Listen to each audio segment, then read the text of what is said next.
So there's a fictional story out there about a pastor who was sharing a message where he wanted to impress on his congregation that each and every person sins and we can only be forgiven through Jesus. And so during the sermon, he gave the invitation. He said, if anyone in this service has never sinned before in their entire life, please stand up right now. And the pastor paused for a few seconds for dramatic effect. And as he glanced around the room, he was utterly shocked as he saw an older gentleman sitting toward the front turn, kiss his wife on the head, and slowly stand to his feet. And the pastor looked at the man and he said, Sir, can you tell me that you've really never sinned in your entire life? He was utterly shocked because the man was probably in his mid 80s by the way he looked. And the gentleman looked back at the pastor and he said, Oh, no, sir, pastor. I have sinned before. I'm standing in place of my wife's first husband that died 5 years ago. Apparently, he never did anything wrong. You see, marriage can be hard sometimes. It takes intentional effort on the part of both parties in order for it to thrive. Now, there's a statistic that used to get thrown around when I was younger, and it went something like this: 50% of all marriages end in divorce. And then it went on further to say that it didn't matter whether you were a Christian or not. The stats were the same both inside the church and outside the church. Now, over time, we found that this statistic was actually false. It wasn't true at all. It was actually based on bad data put together in the 1970s trying to project forward to what divorce rates were going to be. The true fact is that less than 50% of marriages end in divorce, and the likelihood of divorce drops significantly for couples that claim to be Christian and attend regular religious services together on a weekly basis. Now, divorce is a difficult topic to speak on in church because every church has people in it that are divorced. And so, because of this, some churches avoid the topic altogether. But I think it's a topic that's really worth speaking into. So, I want to start the message by saying this. In my message today, I'm not here to judge you for your past. I'm here to give you a path forward for your future. I'm not here to judge you for your past. I'm here to give you a path forward for your future. My goal here today is to answer the question that many Christians have. When is God okay with someone getting a divorce? If you've asked this question, you're not alone. In fact, during the time of Jesus, this was a major question and one that brought about a very serious debate. So let's take a look at what Jesus and also what Paul had to say about divorce and how their teachings translate to today. Now, in the Bible, there are four passages where Jesus offers teachings on divorce. And today we're going to look at the most comprehensive one. It's Matthew chapter 19, verses 3 through 10. Let's start with verse 3. And a Pharisee came up to him and tested him by asking, Is it lawful to divorce one's wife for any cause? Now, before we look at Jesus' answer, we have to look at the context in which the question was asked. First off, why are they asking Jesus when it's okay to get a divorce? Isn't that already covered in the Old Testament? And secondly, why do they ask when it's okay to divorce your wife rather than asking when it's okay to divorce your spouse? So let's start with that second question first because that's the easiest one. In Old Testament times, in ancient Israel, only the husband could initiate a divorce. You get that all throughout the Old Testament. Only the husband could initiate a divorce. Now, during the time of Jesus in ancient Israel, only the husband could issue a certificate of divorce. That was the only way it could happen, as a husband issued a certificate of divorce. But during that time, the wife did have some limited ability to request a judge to compel her husband to issue her a certificate of divorce. But this was much more rare. It wasn't the norm. The norm, even at Jesus' time, was that the husband was the one that would divorce his wife, and the wife didn't have a whole lot of means to compel her husband to divorce her. So why ask about divorcing your wife? Because the husband was the one who initiated divorces, and only in rare circumstance could the wife request it from the courts. Now back to the first question. What does the Old Testament law teach about reasons for divorce? And the answer is, not near as much as you would think. There are 5 passages in the Old Testament law that deal with divorce. Exodus 21, verses 7 through 11, Deuteronomy 21, 10 through 14, Deuteronomy 22, 13 through 19, Deuteronomy 22, 28 and 29, and Deuteronomy 24, verses 1 through 4. Now, each of these five passages deal with very specific situations. Things like if you were poor and you sold your daughter into slavery for someone else to pay off your debt, and they became displeased with her, how does divorce work in that scenario? Or if you go conquer another people, like your army goes out to another nation and conquers a people, and and there's a woman whose husband was killed in battle and you want to take her as your wife, how does that work? So very, very nuanced situations. All five of the scenarios in these passages are so specific that they don't apply to the overwhelming majority of marriages. And just a side note, at least four out of these five scenarios, the law is specifically designed to protect the woman. And it makes sense because if the husband's the one that initiates the divorce, God's putting things in place to protect the woman since she's the one that's powerless in the situation. So if you don't fall into one of these five scenarios, how do you know when God is okay with you getting a divorce? Now, during the time of Jesus, rabbis wrestled with that and they wanted to know what were the acceptable grounds for divorce. And this became a hot topic with two dominant schools of thought. But before we jump into the schools of thought, let's take a closer look at Matthew 19:3 again.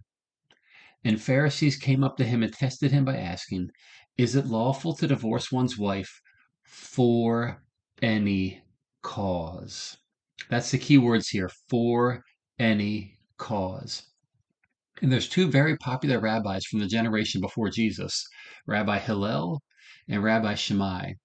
And they had very different views on a host of topics, and divorce was one of those topics. Now, Rabbi Hillel taught that you could divorce your wife for any reason, even if she burns your meal. Rabbi Shammai, he was on the other opposite extreme. He said only in the case of sexual immorality, i.e., adultery, could you divorce your wife. Now, the interesting thing is they both draw their opposing conclusions from the very same Old Testament passage. It all goes back to Deuteronomy chapter 24, verses 1 through 4. So let's take a closer look at that passage. Deuteronomy 24, verses 1 through 4. I'm reading out of the English Standard Version of the Bible here.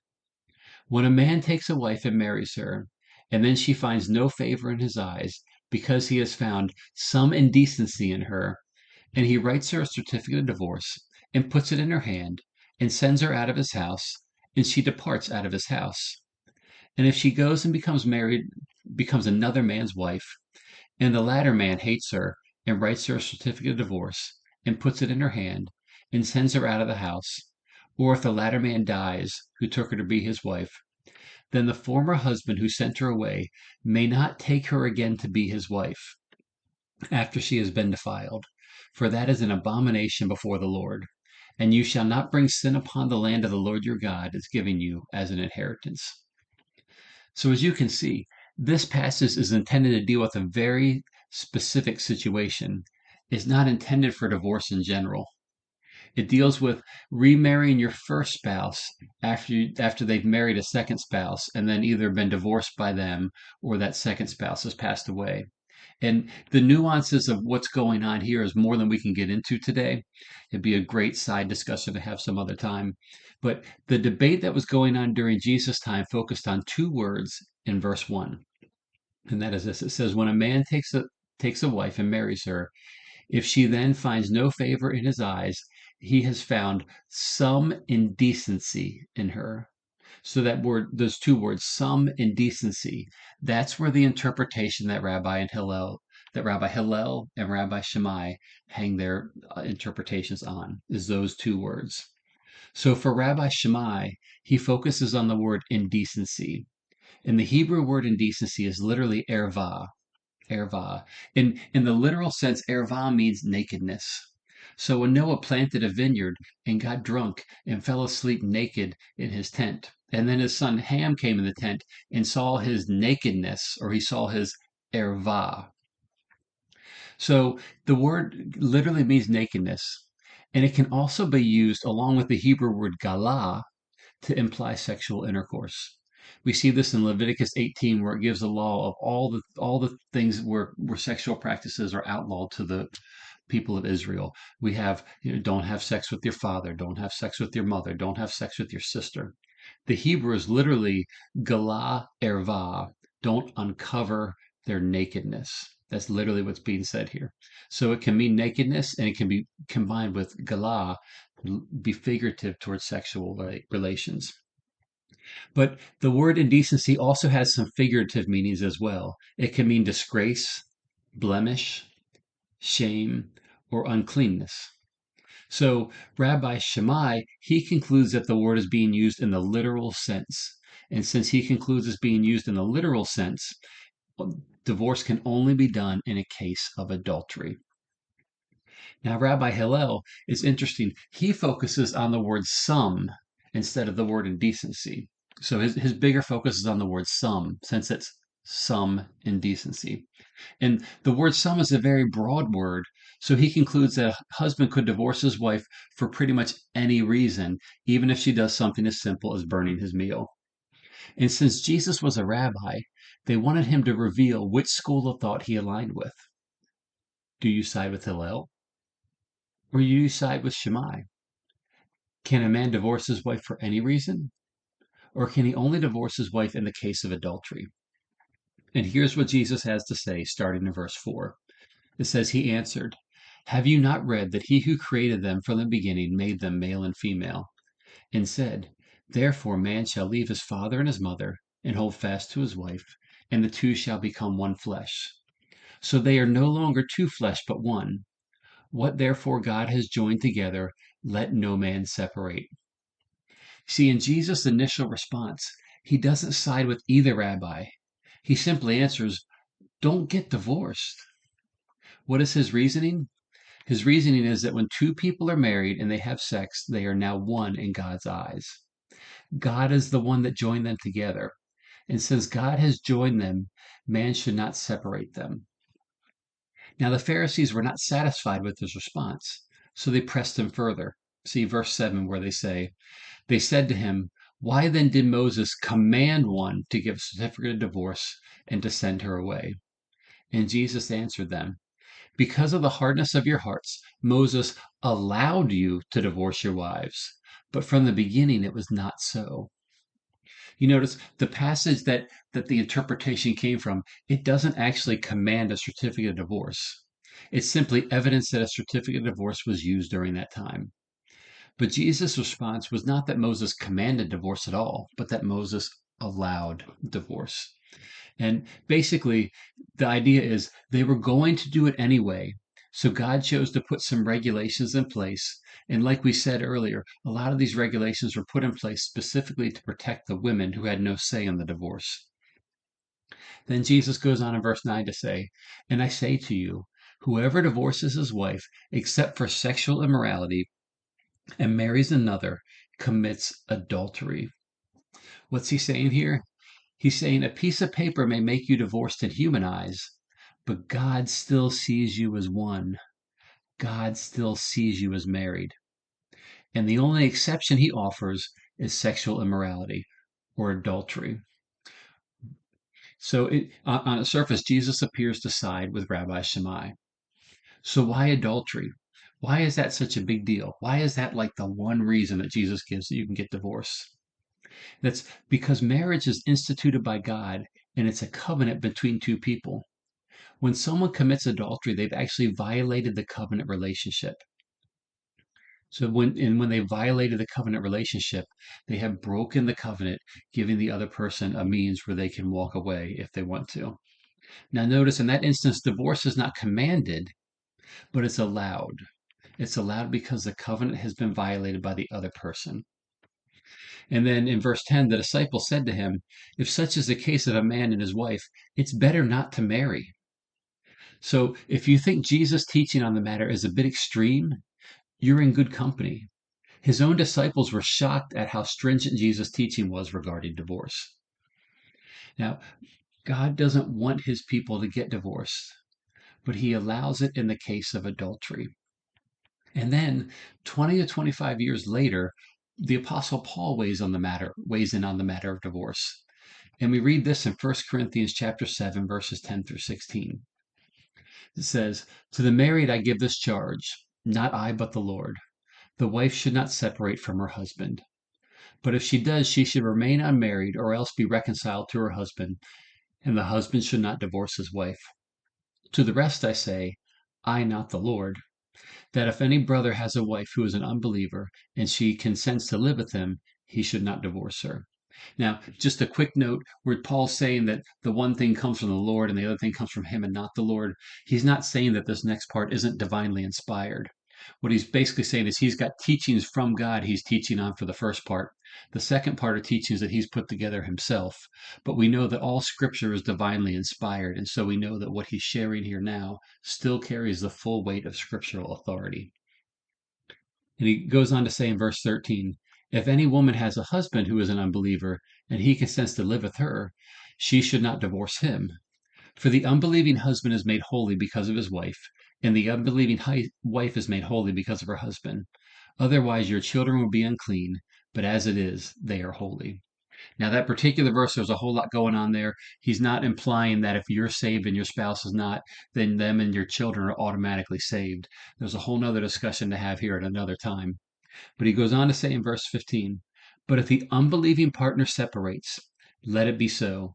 In such case, the brother or sister is not enslaved. God has called you to peace. For how do you know, wife, whether you will save your husband? Or how do you know, husband, whether you will save your wife?" So Paul is talking about a very different scenario.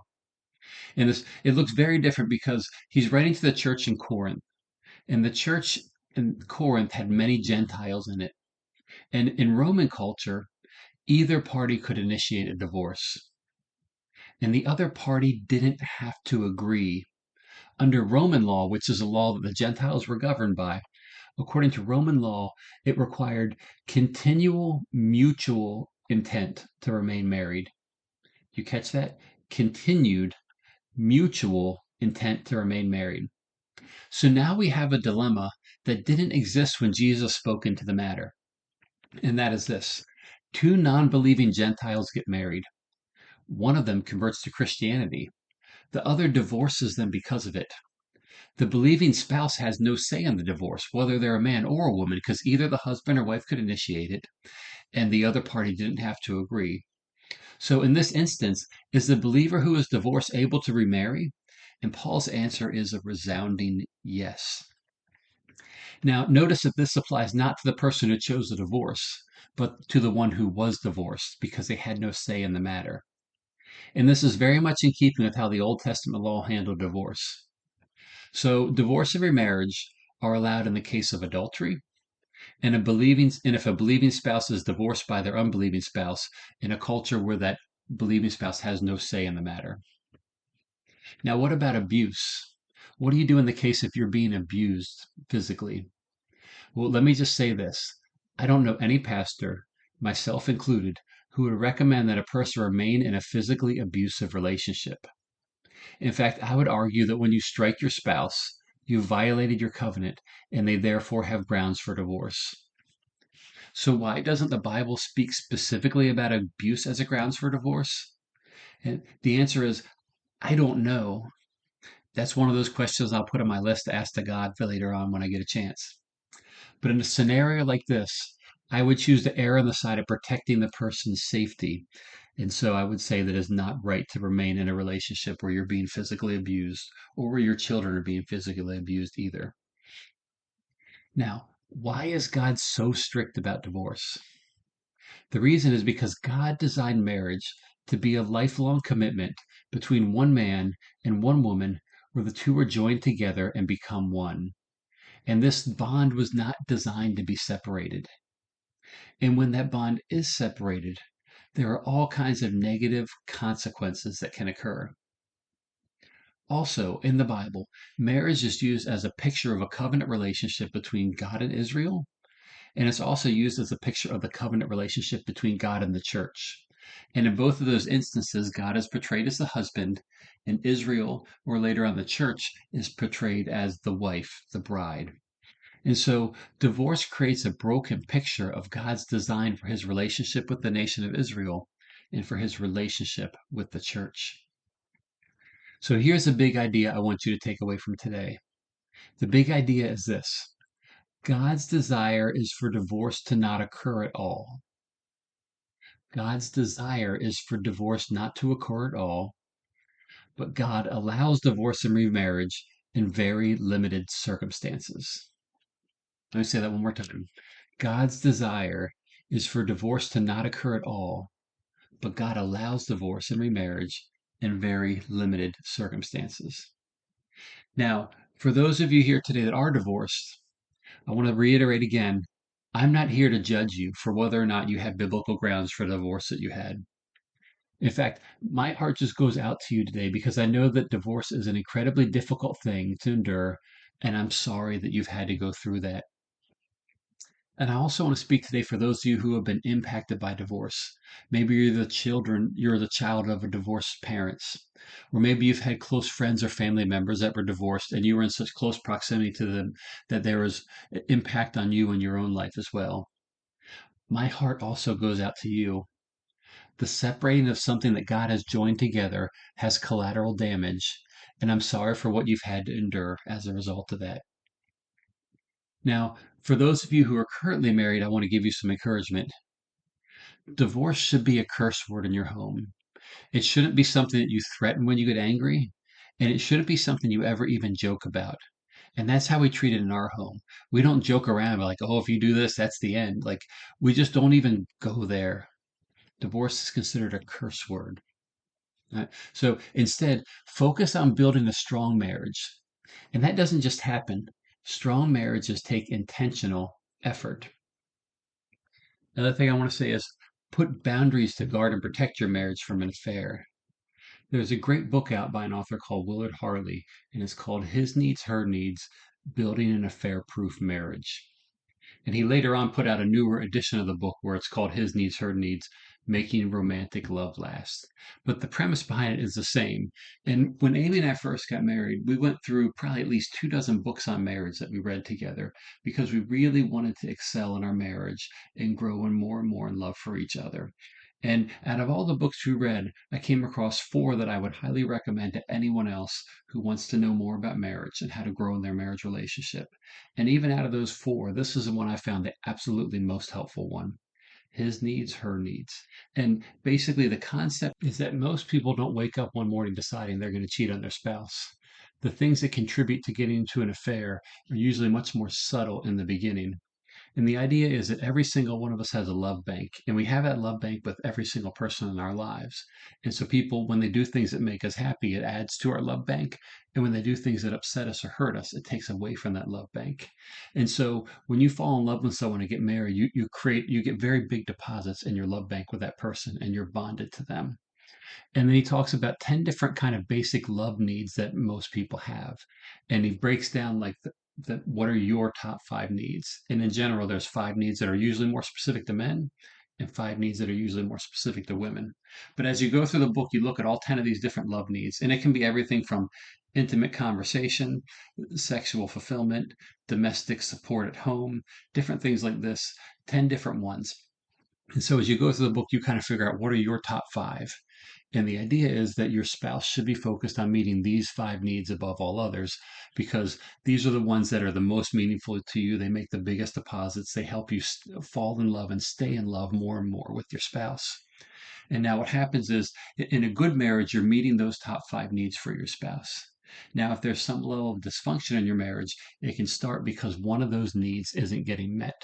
So one of your core love needs is not getting met by your spouse. And then what happens is if someone else comes into your life and starts to meet that need for you, then all of a sudden you become in danger of entering into an affair with that person.